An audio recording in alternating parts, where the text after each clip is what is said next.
Isenokuba kukuphela kwendlela yopolitiko kuAlbert Fritz emva kokusarhalwa ngaphandle njengomphathiswa wokhuseleko loluntu ephondweni. Uphando oluzimeleyo lufumanisa ukuba izityholo ngakuFritz ezenziwe ikakhulu ngamantombazanana zinesihlahla. It sounds like even more complainants came forward in the process of this investigation, where gatherings would happen, it would be facilitated, alcohol would be used, and then sexual misconduct would happen. Uwindi uthi uye wamrhoxisa esikhundleni uFritz emva kwengxelo ezifungelweyo ngamaxhoba amathandathu, kodwa bamalunga ne-18 abanike ingxelo kolo phando kuquka namangqina kaFritz. Amaqela opolitiko aphikisayo ephondweni athi kudala ekhala ngonyawo lwemfene ngakuFritz, besithi iziphumo zophando zibachaza ukuba bebenyanisile.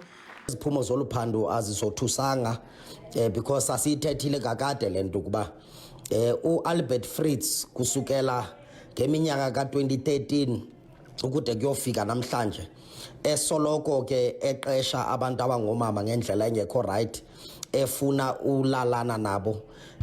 He doesn't explain how Fritz's misconduct was invisible to the lifestyle audits promised for members of his executive. Naxa iDA ibimnike nje iintsuku ezimbini uFritz ukuba achaze uba engenakugxothwa, kodwa uye walahla ngalemva kwemini.